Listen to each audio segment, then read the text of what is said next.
Pulong Duterte, ni Congressman Pulong Duterte. Mukhang nadulas siya pero di ko alam ha. Tingnan natin, panoorin natin yung kanyang sinabi. At pag-usapan natin kasi alam nyo, ang dami yung nagtatanong dito na nagagalit sila kasi ano bang ginagawa daw ng mga congressman natin habang binabagyo ang kanilang mga lugar ay naandyan sa Tuwadcom.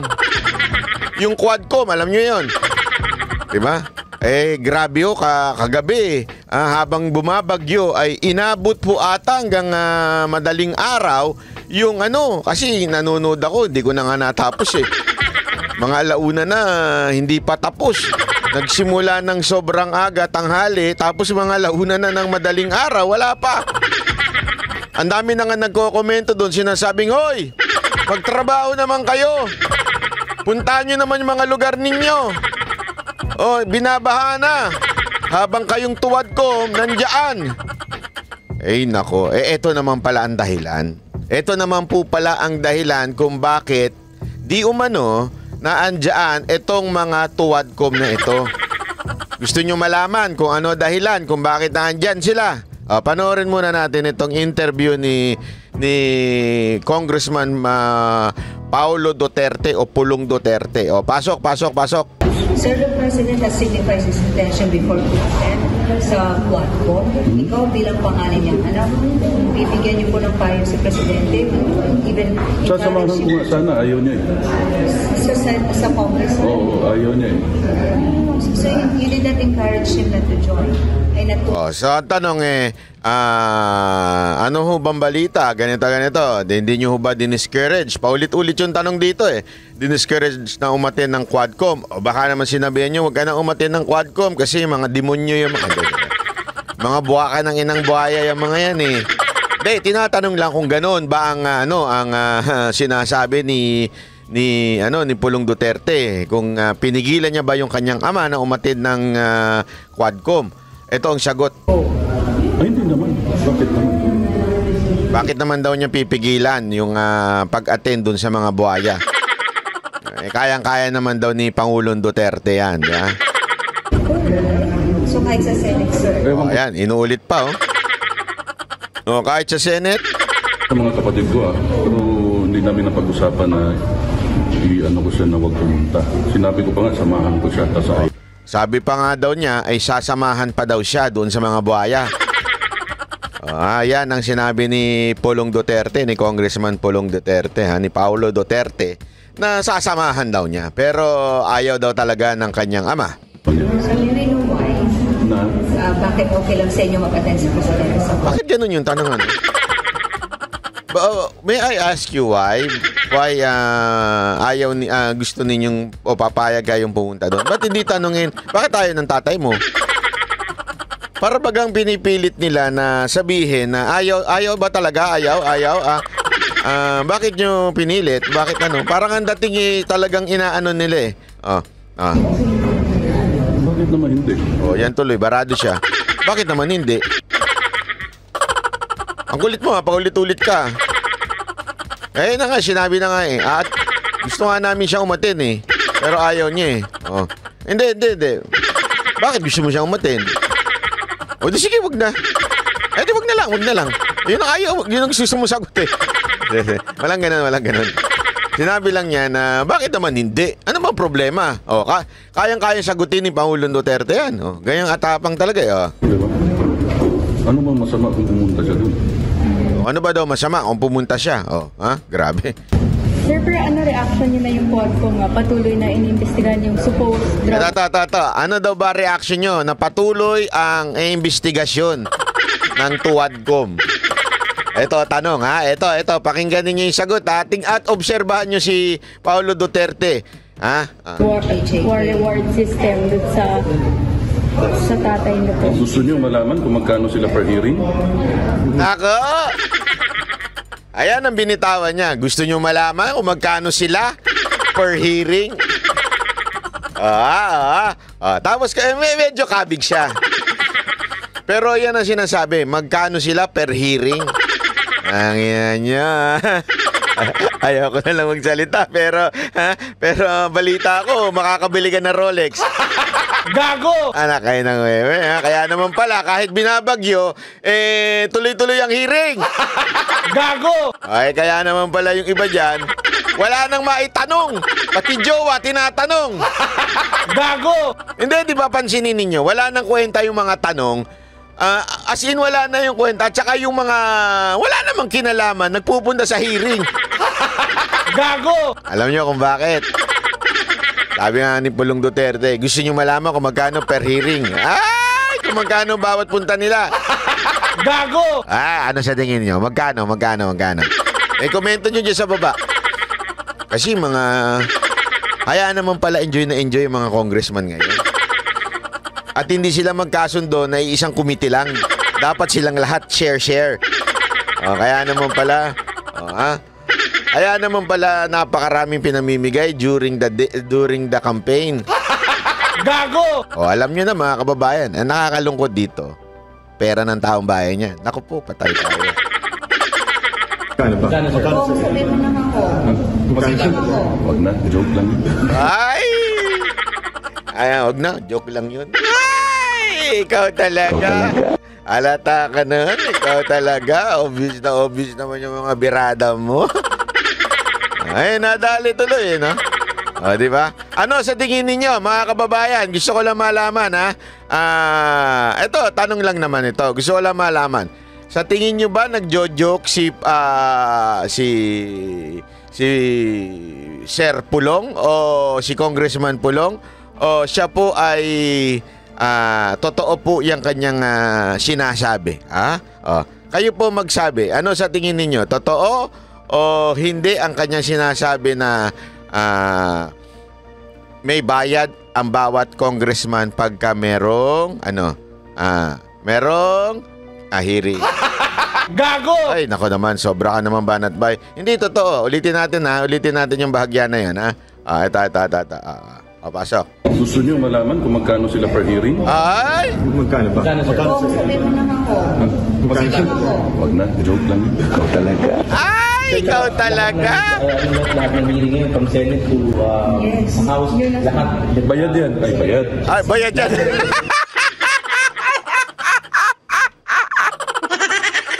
Bayad pala naman kayo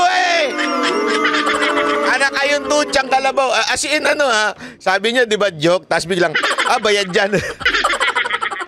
Ikaw talaga, Sir Pulong. Masyado mo naman binoboking yung mga kasamahan mo. Kaya naman pala kahit binabagyo, inaabot na madaling araw ang kada oras ba ang dyan? Hindi, ano sa tingin ninyo? Baka nga hindi arawan niya kada oras bawat isang isang oras kang tumagal. Bawat kada oras ito, bayad yan. Gago! Ay, naku naman, mga kababayan. Ulitin natin, tingnan ninyo. Play. Gusto nyo malaman kung magkano sila per hearing? Gusto nyo malaman? Seryoso naman siya, joke ba yan?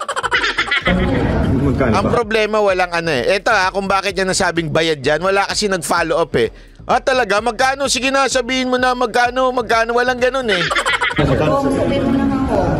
Wag na, joke lang. Sir, tsaka lahat ng hearing ngayon, from Senate to House, lahat. Bayad yan. Ay, bayad. Bayad yan! Ikaw talaga. Share naman, masyado naman sinasabi ni mo. Masyado naman sinasabi ni mo, sir. Grabe, bayad yan.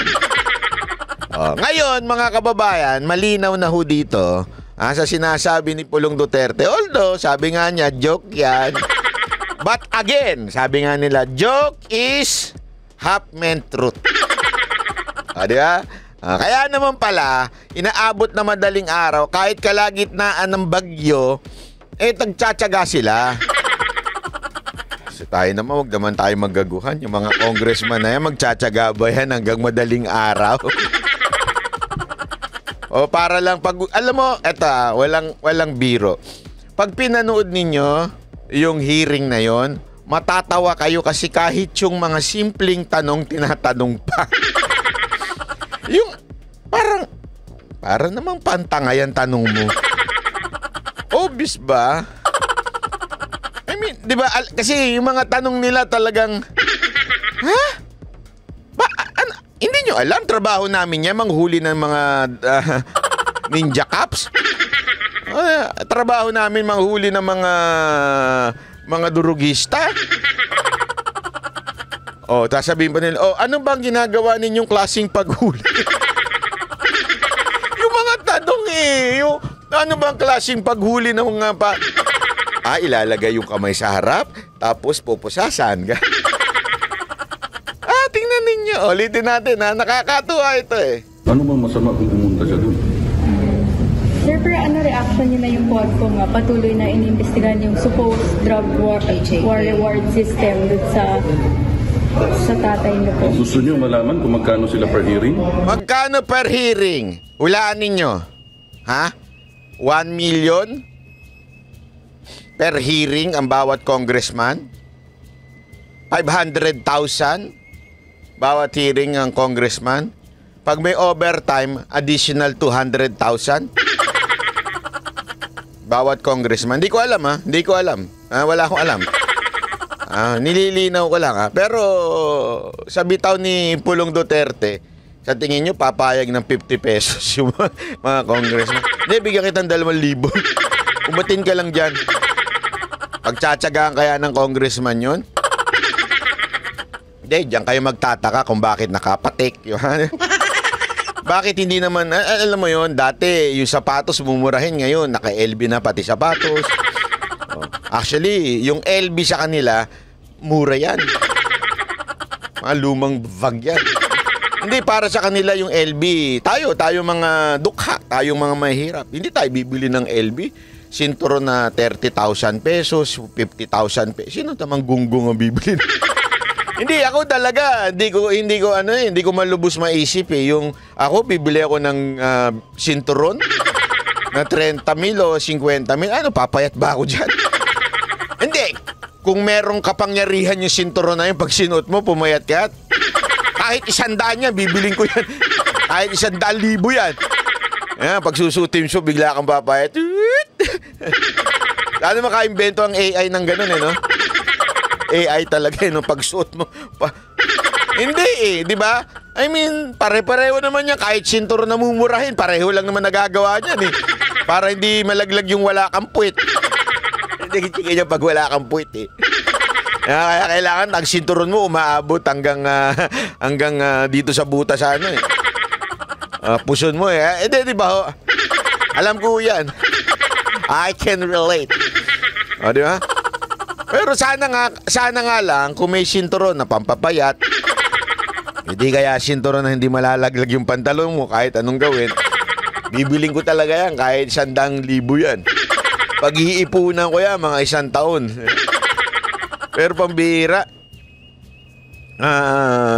wala namang nagagawang kakaiba. Paano nila nagagawang bumili niyan? Wala pang isang hearing yan. Tumayo lang ako dito. Anak ng meteng. Alam natin yung mga ganyang galawan eh.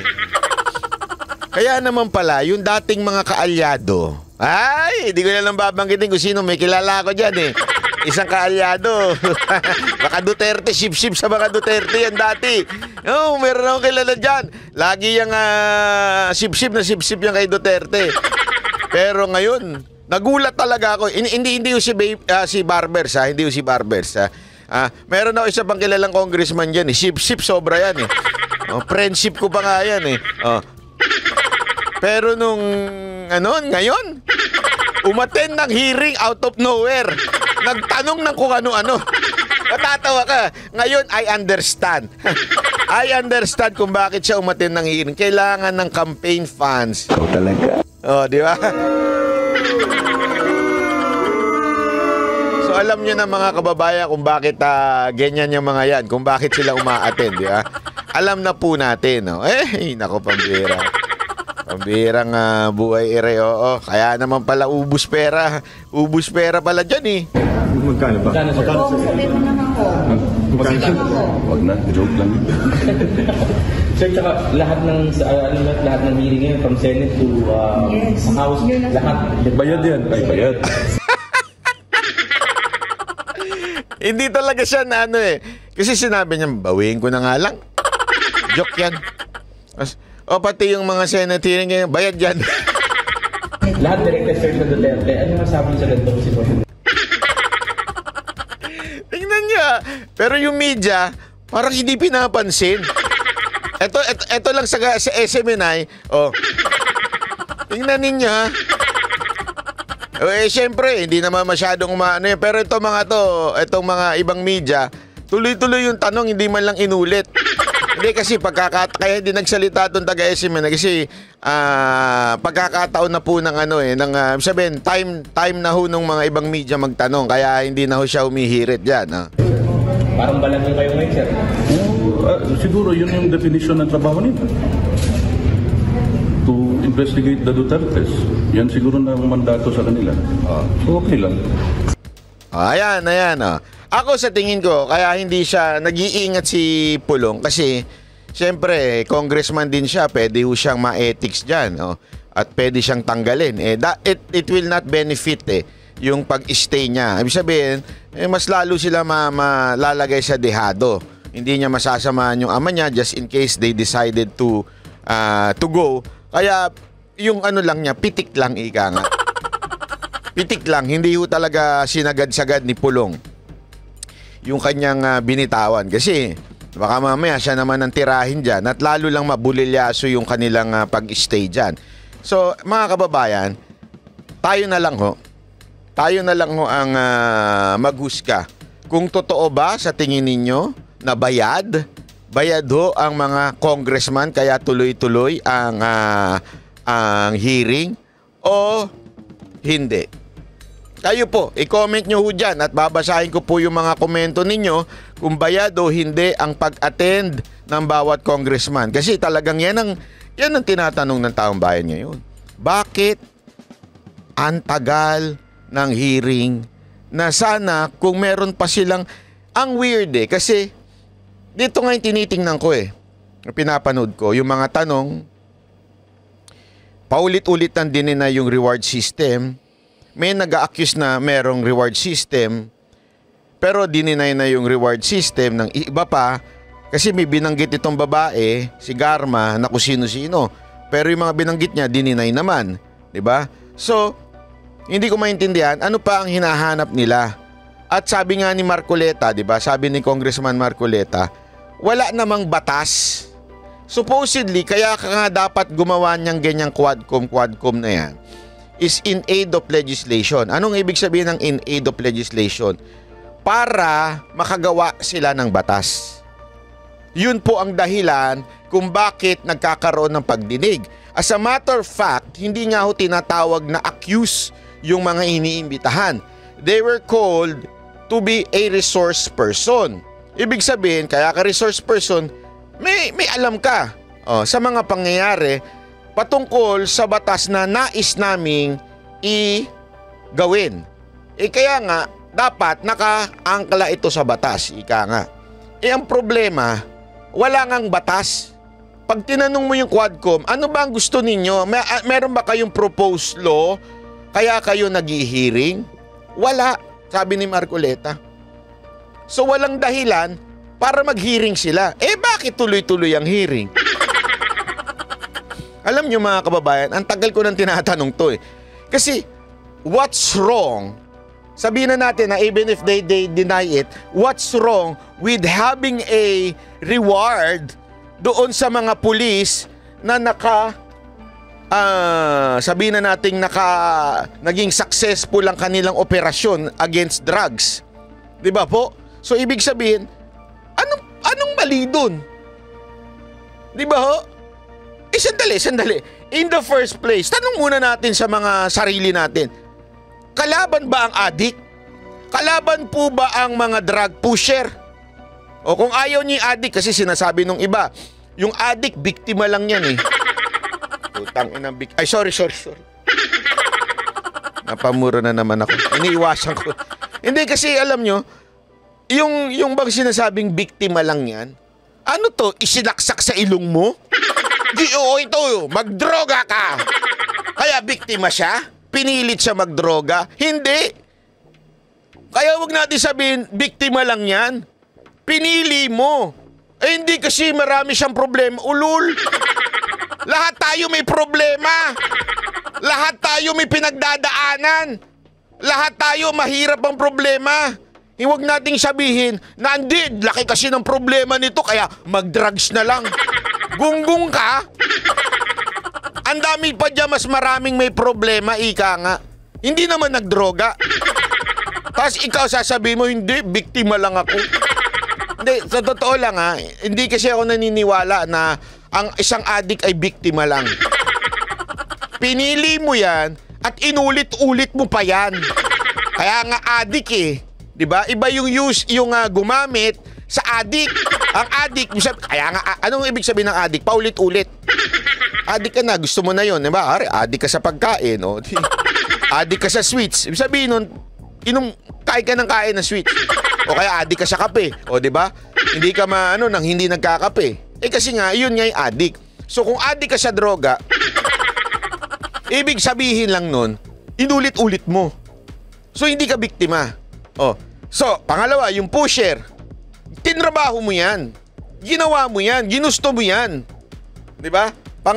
Pangatlo, drug lord. Pinagkakakitaan mo yan. Kaya nga tanungin ko kayo eh, in the first place, is there something wrong para pugsain ni Duterte etong mga salot sa lipunan na nagdodroga at nagbebenta at namumuno sa droga? Tanungin ko kayo, bakit tila pinalalabas ng Quadcom na bayani pa? Kaya nga may isang witness doon eh. Self-confessed drug lord. May bayani pa. Bas bayani pa yun kesa doon sa mga pulis na yumari doon sa drug lord na yun. Di ba po? Bakit ganun na bayan natin? Akala ko ba galit tayo sa droga? O baka naman humihina ang negosyo nitong mga congressman natin. Di ba po? Hindi ko maintindihan eh. What's the point of this Quadcom? May pinapatay si Duterte ng mga adik? Hindi, eto ha. Akin lang itong pananaw. Akin lamang po ito. Maaring hindi ganito ang inyong pananaw. Pero sa akin, sandali. Ano ngayon kung mamatay? Ano ngayon kung mamatay to mga adik? Alam nyo ba kung ilang pamilya, ilang buhay ang pinerwisyo niya mga yan? Ilang mga pamilya ang sinira niyan? Ilang mga babae, lalaki ang sinira niyan? Tapos sasabihin natin, hindi, kasalanan ng pulis, pinatay niya yung adik. Di ba po?